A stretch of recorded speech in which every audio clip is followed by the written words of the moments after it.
welcome from Israel. I need you all to stop for 3 minutes, 4 minutes, and watch Erin Molan.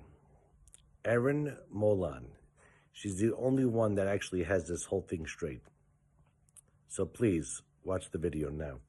I'm Erin Molan. Great to see you. I didn't need to come to Israel in person to believe, to see evidence firsthand of the atrocities committed on October 7, to hear firsthand what survivors were forced to endure, to feel firsthand the ground shake as bombs explode nearby, to convince myself that I'm on the right side of history. I already know that. But I'm so glad that I came, because even in my pre-existing state of unwavering conviction, I underestimated the level of depravity, the extent of the evil that occurred, the calibre of enemy that surrounds this tiny democratic nation fighting desperately for its life. I'd read and I'd seen and I'd heard, but I could not comprehend fully until now. I stood inside the room where 3 beautiful little children, 2 my daughter's age, watched their parents being murdered before suffocating and burning to death themselves. I walked where thousands of innocent young people ran for their lives at a music festival devoted to peace. I watched the raw vision from October 7, all of it. And it was from their body cams, it was from phones, it was from security cameras. A dad desperately trying to save his 2 young boys, one under his arm, the other running ahead, sprinting away from terrorists before being killed in front of their eyes. Then I witnessed their shock, their fear, their trauma, shaking, just shaking, crying, shaking, whilst the killers went through their fridge casually like nothing had happened.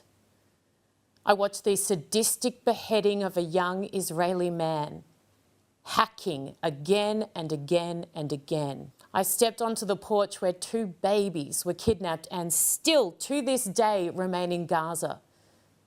Their toys are still lying untouched for hundreds of days. But do you know what cripples me more than anything that I've just said? And that's hard. What scares me more than anything, it's not actually what they did. It was their reaction to it in real time. That's what I can't comprehend. I cannot, no matter how hard I try. The glee, the joy, the pure elation at what they were doing. They watched children burn and they smiled and they laughed. They laughed and they cheered when an innocent teenage girl was shot in the back. They shot her. Their actions on that day were evil personified, but their reactions to them were even worse. The enemy of Israel, the Jewish people, and all of us who believe in life and freedom and peace, they can't be human, these people. It's not possible. You cannot coexist ever with the people I watch carry out October 7. None of us can. And unless we figure that out as a world, and quickly, we need to do it quickly, then it's only a matter of time before we see October 7 over and over again. But next time, it will be in our own backyard. Well, she understands it. She gets it. Not sure why anybody else doesn't get it, but you might want to follow her. Take care. Bye.